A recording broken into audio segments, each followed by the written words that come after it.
First നമ്മൾ പറയാൻ പോകുന്നത് സ്പെസിമെൻ റിജക്ഷൻ ആണ്. Specimen rejection.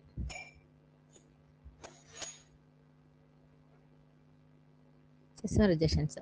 അപ്പോൾ പല റീസൺ കൊണ്ട് നമ്മുടെ ലാബിൽ വരുന്ന ഒരു സാമ്പിൾ നമുക്ക് റിജക്റ്റ് ചെയ്യാം. അപ്പോൾ ഏതൊക്കെ ഇപ്പം ട്രാൻസ്പോർട്ടേഷൻ്റെ സമയത്ത് സംഭവിക്കുന്ന പല എറേഴ്സും, അപ്പോൾ എന്തൊക്കെ റീസൺ കൊണ്ട് നമുക്ക് ഒരു സാമ്പിൾ റിജക്റ്റ് ചെയ്യാം എന്നാണ് ഇന്നത്തെ ഇതിൽ പറഞ്ഞത്. അപ്പോൾ അതിന് ഏകദേശം ഒരു 9 റീസൺ ഉണ്ട് നമുക്കൊരു സാമ്പിൾ റിജക്റ്റ് ചെയ്യാനായിട്ട്. അതിലൊന്ന്, നമ്മുടെ സാമ്പിൾ ഹീമോലൈസ്ഡ് സാമ്പിൾ ആവണം,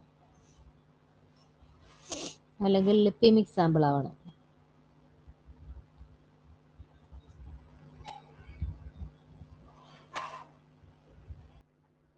ഹീമോലൈസ്ഡ് സാമ്പിൾ അല്ലെങ്കിൽ ലിപ്പിമിക് സാമ്പിൾ ആവണം.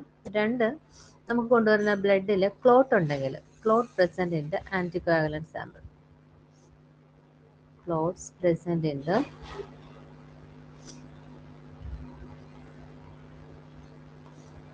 anticoagulated sample.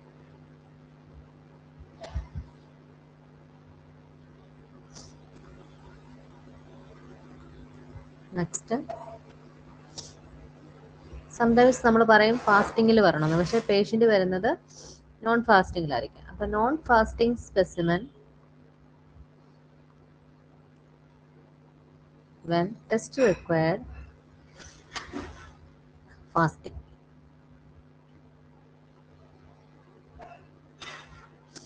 Next, improper collection tube.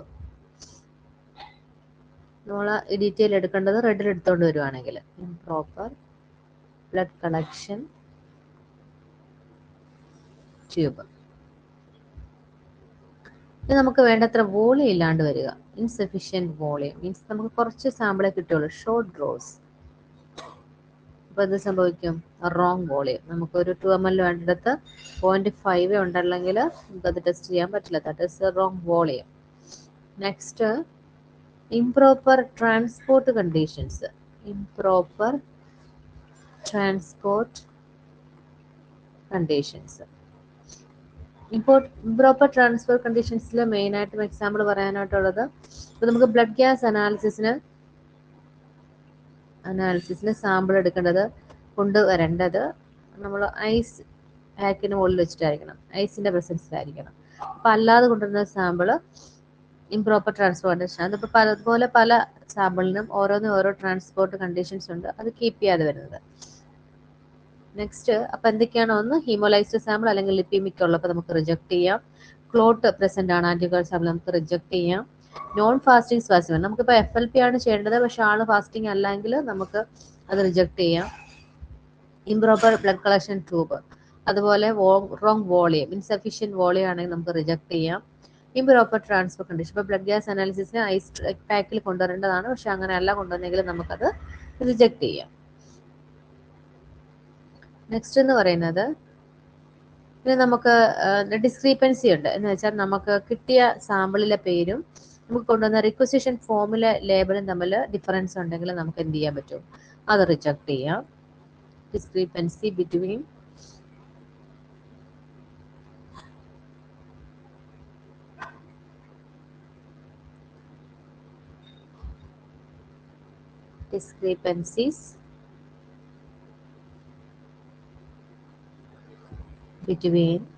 requisition form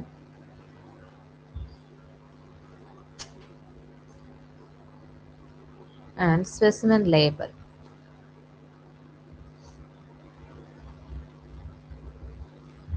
next, unlabelled or mislabelled specimen. നമുക്ക് ചിലപ്പോൾ വരുന്ന സാമ്പിൾ ലേബലിംഗ് ഇല്ല, അതുപോലെ തന്നെ തെറ്റിച്ചാണ് ലേബൽ ചെയ്തിരിക്കുന്നത്. Unlabelled or mislabelled specimen.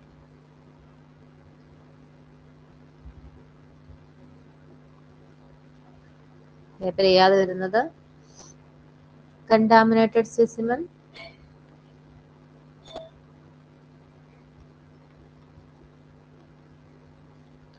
or leaking container.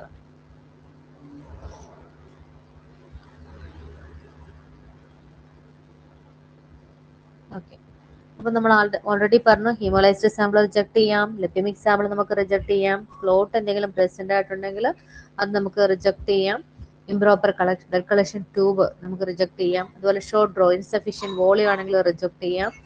Improper transport condition ആണെങ്കിൽ റിജക്ട് ചെയ്യാം. ഡിസ്ക്രിപ്പൻസീസ് ബിറ്റ്വീൻ നമ്മുടെ requisition form and specimen label, then unlabelled or mislabelled specimen reject ചെയ്യാം.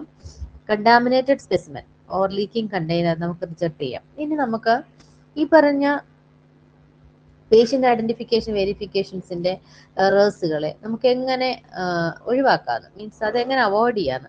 ഇപ്പൊ നമുക്കത് ഒഴിവാക്കാനായിട്ട് ഏറ്റവും അഡ്വാൻറ്റേജ് ആയിട്ടുള്ള അല്ലെങ്കിൽ ഏറ്റവും പ്രോപ്പർ ആയിട്ടുള്ള മെത്തേഡ് എന്ന് പറയുന്നത് എന്താണ്? Patient identification verification system, that is electronic barcode reader for patient identification wrist band. പേഷ്യൻ്റെ കയ്യിൽ ഒരു റിസ്റ്റ് ബാൻഡ് ഉണ്ടായിരിക്കും. അത് വെച്ചിട്ട് തന്നെ നമുക്കൊരു ഇലക്ട്രോണിക് ബാർകോഡ് റീഡർ ഉണ്ട്. അപ്പൊ പേഷ്യൻ്റ് വൈസ് ഒരിക്കലും എന്ത് ചെയ്യില്ല, സാമ്പിള് മാറിപ്പോവില്ല. നമുക്ക് ഈ പറഞ്ഞ ഈ എറേഴ്സുകളെ ഒഴിവാക്കാനുള്ള ഏറ്റവും നല്ല മാർഗം എന്ന് പറയുന്നത് ഇലക്ട്രോണിക് ബാർകോഡ് റീഡർ ആണ്.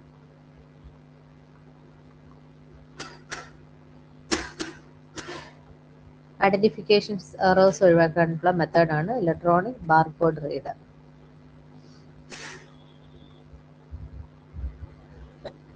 ഓൾറെഡി നമുക്ക് ഈ പറഞ്ഞ ഈ സ്പെസിമെൻ റിജക്ഷന്റെ എല്ലാ തിയറീസും എല്ലാ പോയിന്റ്സും നമുക്ക് അറിയാവുന്നതാണ്. പക്ഷേ പെട്ടെന്ന് ഒരു ഇന്റർവ്യൂവിന് നിങ്ങളോട് ചോദിക്കുകയാണ് എന്തൊക്കെ ടൈപ്പിൽ നമുക്ക് അല്ലെങ്കിൽ ഏതൊക്കെയാണ് സ്പെസിമെൻ റിജക്ഷൻ ക്രൈറ്റീരിയാസ് എന്ന് പെട്ടെന്ന് ചോദിച്ചാൽ നമുക്കിപ്പം പറയാൻ പാടായിരിക്കും. അതുകൊണ്ട് നിങ്ങൾ എന്ത് ചെയ്യുക, ഓരോ പോയിന്റ് വൈസ് പഠിച്ചു വെച്ചേക്കുക. ഓക്കെ, അപ്പൊ ഇപ്പൊ ഈ പറഞ്ഞ എല്ലാം തന്നെ നമ്മൾ ലാബിൽ ചെയ്യുന്നതാണ്, ലാബുമായിട്ട് കണക്റ്റഡ് ആണ്. പെട്ടെന്ന് ഒരു ഇന്റർവ്യൂസിന് ചോദിച്ചു കഴിഞ്ഞാൽ നിങ്ങൾക്ക് പെട്ടെന്ന് ആൻസർ ചെയ്യാൻ പറ്റണം. അപ്പൊ ഇത് എഴുതി കഴിഞ്ഞോ? ഇലക്ട്രോണിക് ബാർകോഡ് റീഡർ എന്തുവായിരുന്നു? ഇലക്ട്രോണിക് ബാർകോഡ് റീഡർ റീസെന്റ് ആയിട്ട് പേഷ്യൻസിന്റെ ഇപ്പൊ നമുക്കുള്ള ഏതാണ് നമ്മുടെ ബാർകോഡ് റീഡർ നമ്മള് പേഷ്യന്റ് ഡീറ്റെയിൽസ് ഉള്ള നമ്മുടെ ബോട്ടിലൊക്കെ നമ്മൾ ഒട്ടിക്കുന്ന barcode reading system, barcode label ഒട്ടിക്കുന്നത്. പക്ഷെ ഇപ്പൊ റീസെന്റ് ആയിട്ടുള്ളത് പേഷ്യന്റിന്റെ കയ്യിലൊരു പേഷ്യന്റ് ഐഡന്റിഫിക്കേഷൻ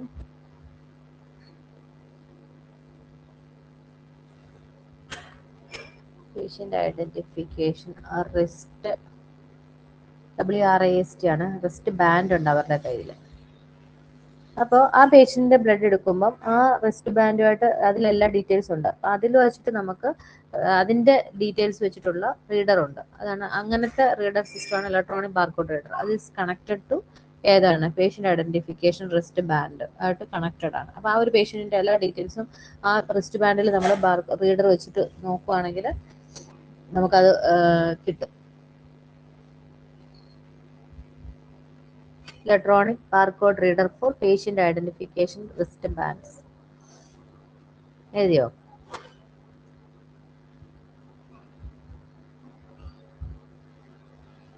കഴിഞ്ഞോ?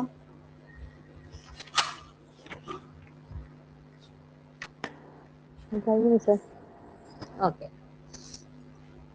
നെക്സ്റ്റ് നമുക്ക് പറയാനുള്ളത് സ്പെസിമെൻ കളക്ഷനെ കുറിച്ചിട്ടാണ്. സ്പെസിമെൻ കളക്ഷനെ കുറിച്ച് എന്താ നമുക്ക് ഇത്ര പറയാനുള്ളത്? അപ്പോൾ നമുക്ക് ഒരു പേഷ്യന്റ് ബ്ലഡ് എടുക്കുന്നതിന് അവരുടെ പ്രൈവസി, അവരുടെ കൺസെന്റ്, ഇതിനെ കുറിച്ചൊക്കെ പറയുന്നുണ്ട്. കാരണം അവരുടെ റിസൾട്ടിന്റെ കോൺഫിഡൻഷ്യാലിറ്റി, അവരുടെ സെക്യൂരിറ്റി, അവരുടെ ഹെൽത്ത് ഡേറ്റയുടെ സെക്യൂരിറ്റി. അപ്പൊ ഇതൊക്കെ പറയുന്ന ഈ ഇവരുടെ ഹെൽത്ത് ഡേറ്റാസ് എല്ലാം സെക്യൂർ ആയിരിക്കണം എന്നുള്ള ഒരു ആക്ട് ഉണ്ട്. അവരുടെ സ്പെസിമെൻ കളക്ഷൻ തൊട്ട് അവരുടെ ഡാറ്റ സ്റ്റോറേജ് വരെ ഹെൽത്ത് റെക്കോർഡ്സുകളെല്ലാം പ്രോപ്പറായിട്ട് കോൺഫിഡൻഷ്യൽ ആയിരിക്കണം. അപ്പൊ അതിന് ഒരു ആക്ട് ഉണ്ട്. ആക്ടിന്റെ പേരാണ് HIPAA. എന്താണ് HIPAA എന്ന് ചോദിച്ചാൽ അതിന്റെ ഫുൾ ഫോം അറിയണം. Health insurance portability and accountability act.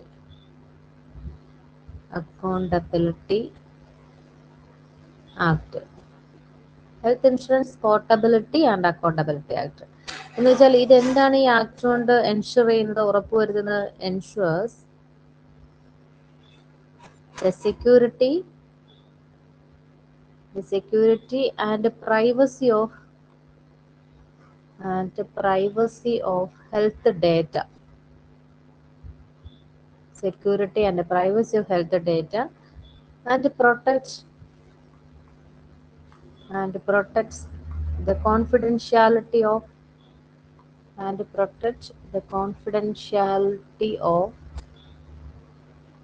all patient records. Information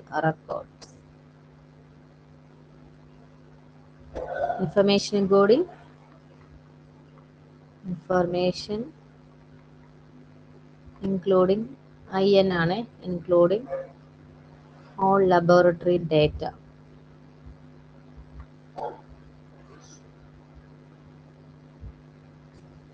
അപ്പൊ എന്താ ഉദ്ദേശിക്കുന്നത്? നമ്മളിപ്പോൾ ഒരു പേഷ്യന്റ് വന്നാൽ അപ്പോൾ തൊട്ട് അവരുടെ സെക്യൂരിറ്റി, അവരുടെ പ്രൈവസി, അവരുടെ ഹെൽത്ത് ഡേറ്റ മുഴുവൻ കോൺഫിഡൻഷ്യൽ ആയിട്ട് നമ്മൾ കീപ്പ് ചെയ്യും.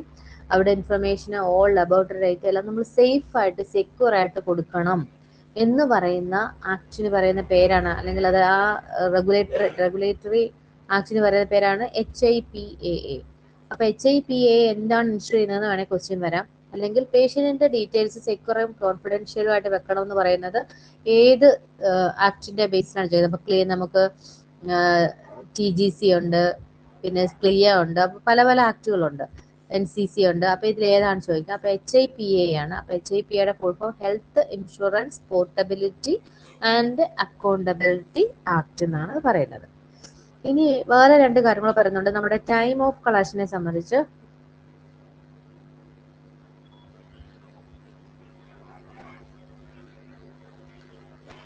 ടൈം ഓഫ് കളക്ഷനെ കുറിച്ച് പറയുകയാണെങ്കിൽ, നിങ്ങൾ ചിലപ്പം നമ്മുടെ ലാബ് റിക്വസ്റ്റ് ഫോം വരുമ്പോൾ കണ്ടു കാണും സ്റ്റാറ്റ്.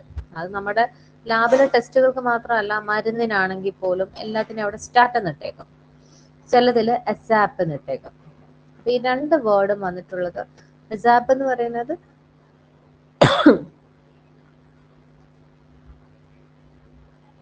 രണ്ട് അമേരിക്കൻ മെഡിക്കൽ വേർഡുകളാണ്, ടേംസുകളാണ്. ASAPും സ്റ്റാറ്റും. സ്റ്റാറ്റാണ് പക്ഷെ നമ്മൾ കോമൺ ആയിട്ട് കാണുന്ന വേർഡ്. ഇപ്പോഴും റീസെന്റ് ആയിട്ട് OP ടിക്കറ്റ് നോക്കി അതിൽ സ്റ്റാറ്റ് പലതിന്റെ കൂടെ എഴുതി കാണാറുണ്ട്. എന്താണ് ASAP? ASAP means as soon as possible.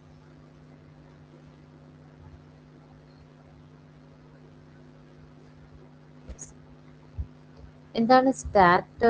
Status American term ആണ്, ഇമ്മീഡിയറ്റ്ലി എന്നാണ് അതിന്റെ അർത്ഥം.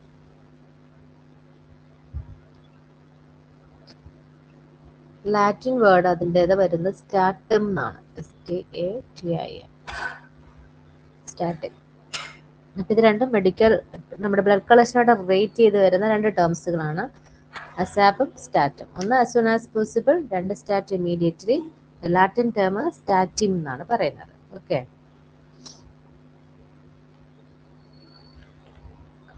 ഞാൻ പറയാൻ പോണത്, നമുക്കൊരു സാമ്പിൾ വന്നു, എഴുതി കഴിഞ്ഞോ? ASAP as soon as possible, stat immediately എന്നാണ് മീനിങ്. ലാറ്റിൻ വേർഡ് സ്റ്റാറ്റും. ഞാൻ പറയാൻ പോണത്, നിങ്ങളുടെ ലാബിൽ നിങ്ങളൊരു സാമ്പിൾ എടുത്തപ്പം സാമ്പിൾ ഒന്നുകിൽ ഇക്ടറിക് ആണ്. ഇക്ടറിക് എന്ന് പറഞ്ഞാൽ എന്താണ്? ഭയങ്കര യെല്ലോ കളർ അല്ലേ? അല്ലെങ്കിൽ സാമ്പിൾ ലിപ്പീമിക് ആണ്. അപ്പൊ നിങ്ങൾക്ക് ആ ടെസ്റ്റിനകത്ത് വേറെ എന്തൊക്കെ ടെസ്റ്റ് ചെയ്യാൻ പറ്റുമോ, എന്തൊക്കെയാണ് അതിന്റെ പ്രശ്നം എന്നാണ് ചോദിക്കുന്നത്. അപ്പൊ നമ്മുടെ സാമ്പിള് ഇക്ടറിക് ആണെങ്കിൽ അതിന്റെ മീനിങ്, ഇക്ടറിക് ആണെങ്കിൽ അതിന്റെ സിറത്തിലുള്ള ബിലിറുബിന്റെ ലെവൽ എന്ന് പറയുന്നത്, ബിലിറുബിൻ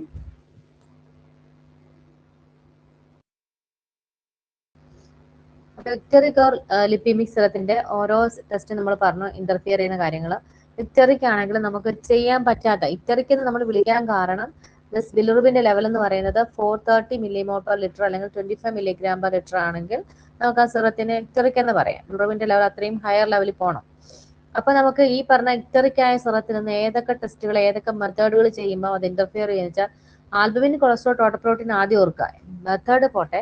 നമുക്ക് ഇക്ടറിക് സിറത്തിൽ നിന്ന് ഏതൊക്കെ അസൈസിനെ അഫക്ട് ചെയ്യുന്ന വെച്ചാൽ ആൽബുമിൻ, കൊളസ്ട്രോൾ, ACT എന്ന് ഓർക്കുക. ഇക്ടറിക് ACT, albumin, cholesterol, total protein. Triglyceride എന്ന് വിചാരിക്കരുത്.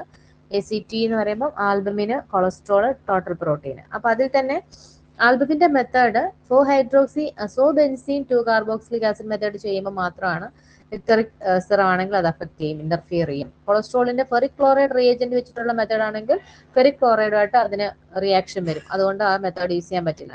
ടോട്ടൽ പ്രോട്ടീൻ ആണെങ്കിൽ ബയോറേറ്റ് മെത്തേഡ് ചെയ്യുമ്പോൾ ഇന്റർഫറൻസ് വരും, അപ്പൊ അതും നമുക്ക് ഒഴിവാക്കണം. അപ്പൊ ആൽബുമിന്, കൊളസ്ട്രോള്, ടോട്ടൽ പ്രോട്ടീൻ, ഈ 3 ടെസ്റ്റുകളെയാണ് ഇത്തറിക് എന്ന് പറയുന്നത്, ഇത്തറിക് സിറം, ബിലിറുബിൻ ഹയർ ലെവലുള്ള സിറത്തിന്റെ ഇന്റർഫറൻസ് വരുന്നത്. Then next lipaemia. ലിപ്പീമിയ എന്ന് കേൾക്കുമ്പോൾ തന്നെ നിങ്ങൾക്ക് അറിയാം അല്ലെ, ട്രൈഗ്ലിസറൈഡിന്റെ ലെവൽ കൂടും.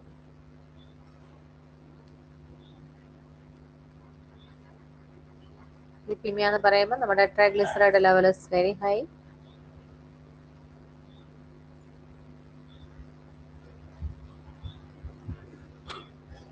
Triglycerides level exceeds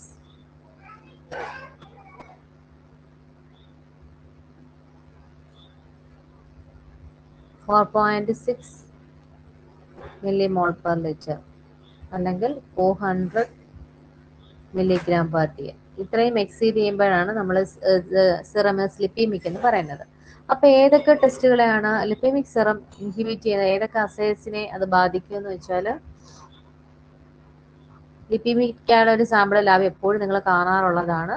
അപ്പൊ ലിപ്പീമിക് ആയ സാമ്പിൾ ടെസ്റ്റ് ചെയ്യുമ്പം നമുക്ക് അത് വെച്ചിട്ട് ചെയ്യാൻ പറ്റാത്തത് ഏതൊക്കെ ടെസ്റ്റുകളാണെന്ന്, മെയിൻ ആയിട്ടും ഇൻഹിബിഷൻ വരുന്നത് അമൈലേസ് ടെസ്റ്റ് ചെയ്യാൻ പാടില്ല. Inhibition of amylase,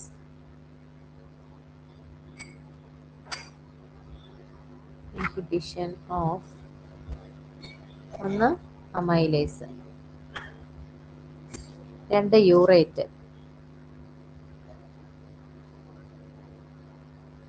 3 urea, creatine phosphokinase, ബിലിറുബിന്.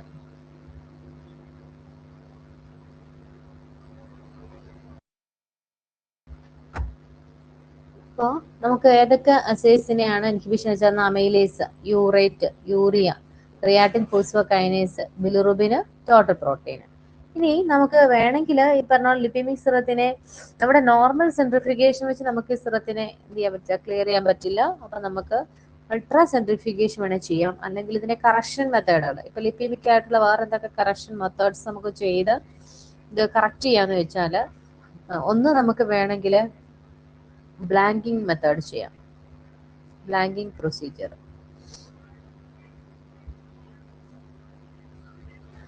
Blanking procedure. Next ചെയ്യാൻ പറ്റുന്നത് dual wavelength method, dual wavelength method. Next ultra centrifugation. നമുക്ക് ഇതിനെ സെപ്പറേറ്റ് ചെയ്ത് മാറ്റണമെങ്കിൽ അൾട്രാ സെൻട്രിഫിക്കേഷൻ.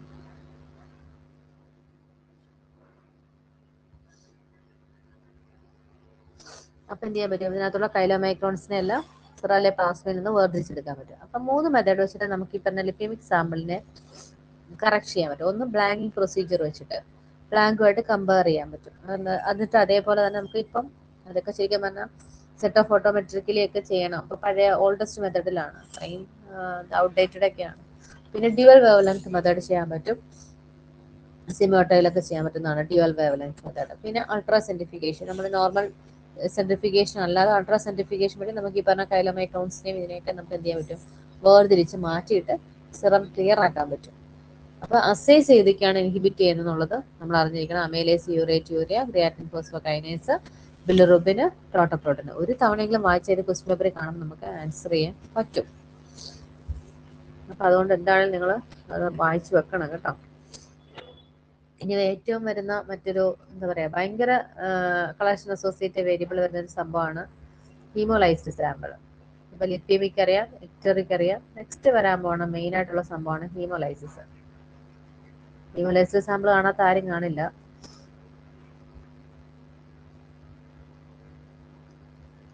ഹീമോലൈസിസ്,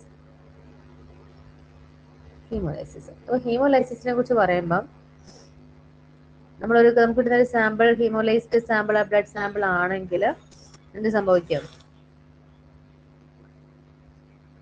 അതിന് മുകളിൽ എന്താ പറയുക, നോർമലി നമ്മൾ കിട്ടുന്ന സിറോ ഓർ പ്ലാസ്മ ലെയറിന് പകരം നമ്മുടെ ആർ ബി സി എന്ത് ചെയ്യാണ്, ആർ ബി സിക്ക് ഭയങ്കര ഫോഴ്സിൽ റപ്ചർ സംഭവിച്ചിട്ടാണ് ഹീമോലൈസ്ഡ് ആവുന്നത്. അപ്പൊ പറയാ അതിന്റെ ആ മുകളിലെ സിറോ ഓർ പ്ലാസ്മ ലെയർ നമ്മളൊരു ചെറിയ പിങ്ക് ലെയർ കൂടെ കയറി വരും.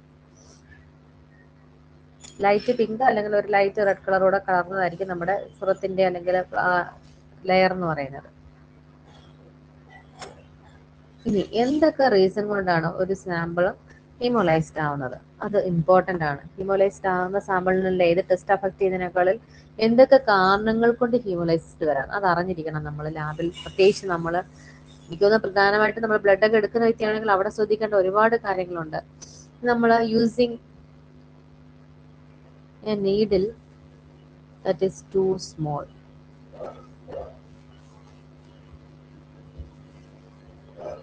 നമ്മൾ ഗേജ് സൈസ് കുറഞ്ഞ നീഡിലാണ് യൂസ് ചെയ്യുന്നതെങ്കിൽ എന്ത് ചെയ്യും, ഹീമോലൈസ്ഡ് സാമ്പിൾ വരാനുള്ള സാധ്യത കൂടുതലാണ്. നെക്സ്റ്റ്, ഇപ്പോൾ അഡൽറ്റിന് ചിൽഡ്രന് ഓരോന്നിനും ഓരോ സ്പെസിഫിക് ഗേജ് പറഞ്ഞിട്ടുണ്ട്. അപ്പോൾ കുട്ടികളുടെ അതേ ഗേജ് സൈസ് എടുത്ത് നമ്മൾ അഡൽറ്റിന് എടുത്ത് കഴിഞ്ഞാൽ എന്ത് ചെയ്യും, നീഡിന്റെ സൈസ് കുറയുകയാണ് ചെയ്യുന്നത്. അപ്പം എന്ത് ചെയ്യും, സ്ലൈസ്ഡ് ആവാനുള്ള സാധ്യതയുണ്ട്. പിന്നെ pulling A syringe plunger, pulling a syringe plunger back to fast. ഇതെല്ലാവരും ചെയ്യുന്നൊരു സംഭവമാണ്, ഞാൻ പലപ്പോഴും കണ്ടിട്ടുള്ള കാര്യമാണ്. ബാക്ക് ടു ഫാസ്റ്റ്, നമ്മൾ ബ്ലഡ് അങ്ങോട്ട് എടുക്കും, എന്നിട്ട് നിങ്ങൾ ശ്രദ്ധിച്ചിട്ടുണ്ടോ, ചിലർ നല്ല നല്ല പ്രോമിനന്റ് വെയിൻ ആയിരിക്കും, അതിലേക്ക് നീഡിലൊന്ന് ജസ്റ്റ് അങ്ങോട്ട് എൻ്റർ ചെയ്തിട്ട് ഫാസ്റ്റ് ആയിട്ട് ഒറ്റ വലിയാണ് ബാക്കിലോട്ട് സിറിഞ്ചിന്റെ പ്ലഞ്ചർ. അപ്പൊ അങ്ങനെ പെട്ടെന്ന് പുറകോട്ട് പുള്ളി ചെയ്യുമ്പോൾ എന്ത് സംഭവിക്കുന്നത്, അത് പെട്ടെന്ന് ഭയങ്കര ഫോഴ്സിൽ ബ്ലഡ് പുറകെ ഫാസ്റ്റ് ആയിട്ട് വരികയാണ് ചെയ്യുന്നത്. അപ്പൊ എന്ത് ചെയ്യാൻ പാടില്ല, അങ്ങനെ ചെയ്യാൻ പാടില്ല. നെക്സ്റ്റ്, അതുപോലെ തന്നെ നമ്മൾ ഒരിക്കലും ഭയങ്കര പുഷ് ചെയ്ത് ഇതിലേക്ക് ഒഴിക്കാൻ പാടില്ല, ബോട്ടിലേക്കും പുള്ള് ചെയ്യാൻ പാടില്ല, തിരിച്ച് ബാക്കിലോട്ടും ഭയങ്കര ഫാസ്റ്റ് ആയിട്ട് നമ്മൾ നീഡിൽ വെച്ചിട്ട് പുറകോട്ടേക്കും വലിക്കാൻ പാടില്ല, തിരിച്ച് നമ്മൾ ബ്ലഡ് തിരിച്ചും പ്രസ് ചെയ്യാൻ പാടില്ല ഭയങ്കര ടു ഫാസ്റ്റിൽ. അതുപോലെ തന്നെ expelling the blood vigorously into a tube.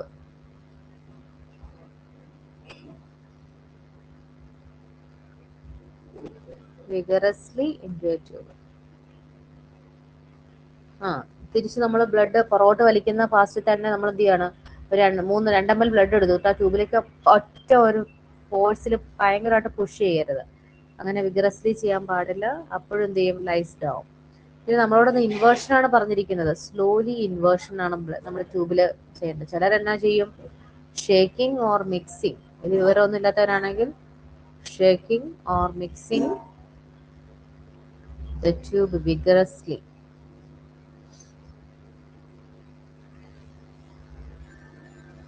അപ്പൊ എന്ത് സംഭവിക്കും, ഭയങ്കരമായിട്ട് ലൈസ്ഡ് ആവാനുള്ള പോസിബിലിറ്റി ഉണ്ട്. നെക്സ്റ്റ് എന്താണ്,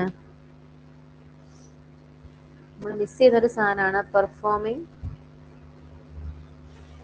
ബ്ലഡ് കളക്ഷൻ. നമ്മൾ ബ്ലഡ് എടുക്കുന്നതിന് മുന്നേ എന്ത് ചെയ്യും, ബിഫോർ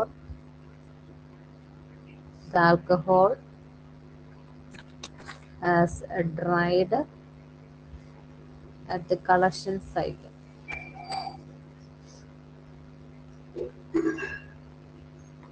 നമ്മൾ ക്ലീൻ ചെയ്തിട്ടാണ് അല്ലേ, നമ്മളൊരു ആൽക്കഹോൾ സാബൊക്കെ വെച്ച് ജസ്റ്റ് ആ ബ്ലഡ് എടുക്കുന്ന സൈറ്റ് ക്ലീൻ ആക്കിയിട്ടാണ് അപ്പൊ തന്നെ നമ്മൾ ബ്ലഡ് എടുക്കും. അല്ലാതെ അത് ഇവാപ്പറേറ്റ് ചെയ്ത് പോയി ഡ്രൈഡ് ആയി ഉണങ്ങി കട്ട പിടിച്ചതിന് ശേഷമല്ല നമ്മൾ ബ്ലഡ് എടുക്കുന്നത്. അങ്ങനെ കളക്ഷൻ സൈറ്റ് ഡ്രൈഡ് ആയതിനു ശേഷമാണ് നമ്മൾ എടുക്കുന്നതെങ്കിൽ ഇത് സംഭവിക്കും, ലൈസ്ഡ് ആവാനുള്ള സാധ്യതയുണ്ട്. അപ്പൊ നമ്മൾ അങ്ങനെ ചെയ്യാൻ പാടില്ല, നമ്മൾ അതിന് മുന്നേ തന്നെ എന്ത് ചെയ്യണം, ബ്ലഡ് എടുക്കണം.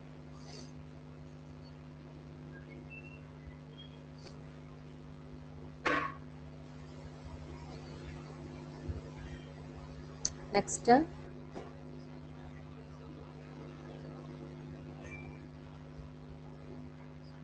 ഇപ്പൊ എന്തൊക്കെ നമ്മൾ പറഞ്ഞു, ചെറിയ നീഡില് സൈസ് കുറഞ്ഞ ഗേജ് സൈസ്, ഓരോന്നിനും സ്പെസിഫിക് ഗേജ് സൈസ് യൂസ് ചെയ്യണം.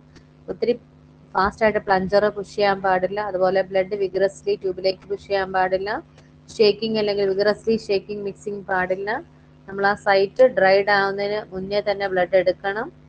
പിന്നെന്താ പറഞ്ഞത്, ഇനി ഏതൊക്കെ ടെസ്റ്റുകൾ നമ്മൾ ഹീമോലൈസ്ഡ് സാമ്പിളിൽ ടെസ്റ്റ് ചെയ്യുമ്പം ഏതൊക്കെ ടെസ്റ്റുകളാണ് ഫോൾസ്ലി ഇൻക്രീസ്ഡ് ആവുന്നത്? ഓൾറെഡി അത് നോർമൽ ആയിരിക്കും, പക്ഷെ എന്ത് ചെയ്യാം, ഇത് ലൈസ്ഡ് ആയതുകൊണ്ട് നമുക്ക് എന്ത് ചെയ്യാം, അത് RBC റപ്ചർ ആയി കഴിയുമ്പോൾ എന്ത് സംഭവിക്കുന്നു, ചില വാല്യൂസ് തെറ്റായിട്ട് എന്താ പറയാ ഫോൾസ്ലി ഇൻക്രീസ് ചെയ്യുന്ന വാല്യൂസ് ഏതൊക്കെയാണ്? Haemolysis can falsely increase. അപ്പൊ ഏതൊക്കെ വാല്യൂസ് ആണ് ഫോൾസ്ലി ഇൻക്രീസ് ആണെന്ന് വെച്ചാൽ ഓൾറെഡി നിങ്ങൾക്ക് അറിയാം ഏതാണോ ആദ്യം ഇൻക്രീസ് ആവുന്ന സാധനം പൊട്ടാസ്യം ആയിരിക്കും. പൊട്ടാസ്യം. Next magnesium. അടുത്തത് iron. Next LDH, phosphorus, ammonium,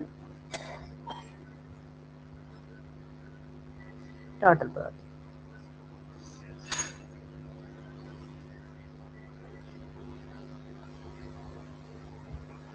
അപ്പോൾ ഹീമോലൈസിസ് ക്യാൻ ഫോൾസ്ലി ഇൻക്രീസ്. അപ്പോൾ ഹീമോലൈസിസ് കൊണ്ട് നമുക്ക് ഏതൊക്കെ ടെസ്റ്റുകളാണ് ഇന്റർഫറൻസ് വരുന്നത്? ഒന്ന് potassium, magnesium, iron, LDH, phosphorus, ammonium, total protein. ഓപ്ഷനിലൊക്കെ എപ്പോഴും പൊട്ടാസ്യം, LDH, ടോട്ടൽ പ്രോട്ടീൻ ഒക്കെ വാരി വിതറാൻ സാധ്യതയുണ്ട്. അപ്പൊ അതുകൊണ്ട് കാണാതെ പഠിച്ചേ പറ്റുള്ളൂ. ഏതൊക്കെയാണ്? Potassium, magnesium, iron, LDH, phosphorus, ammonium, total protein. ഇതൊക്കെയാണ് ഹീമോലൈസിസ് ആകുമ്പോൾ ഫോൾസ്ലി എലിവേറ്റഡ് ആവുന്ന സാധനങ്ങൾ. ഒരു ഹീമോലൈസിസ് സാമ്പിളിൽ പൊട്ടാസ്യം കൂടുമോ കുറയുമോ എന്ന് ചോദിച്ചാൽ അവിടെ പിന്നെ കൺഫ്യൂഷൻ അടിക്കരുത്. പൊട്ടാസ്യം നോർമൽ ആയിരിക്കും, പക്ഷെ ഫോൾസ്ലി ഇൻക്രീസ്ഡ് വാല്യൂസ് ആയിരിക്കും നമുക്ക് കിട്ടുന്നത്. ഓൾറെഡി ആ സാമ്പിളില് പൊട്ടാസ്യം നോർമൽ ആയിരിക്കണം, പക്ഷെ ഹീമോലൈസ്ഡ് ആയതുകൊണ്ട് അതിൽ നിന്ന് അത് പ്ലേറ്റ്ലെറ്റിൽ നിന്നൊക്കെ എന്ത് ചെയ്യും, ഈ പൊട്ടാസ്യം ലിബറേറ്റ് ചെയ്യും. അപ്പൊ എന്ത് സംഭവിക്കും, ഫോൾസ്ലി അത് ഇൻക്രീസ്ഡ് വാല്യൂ നമുക്ക് കിട്ടും. എന്ത് ചെയ്യാം? നെക്സ്റ്റ്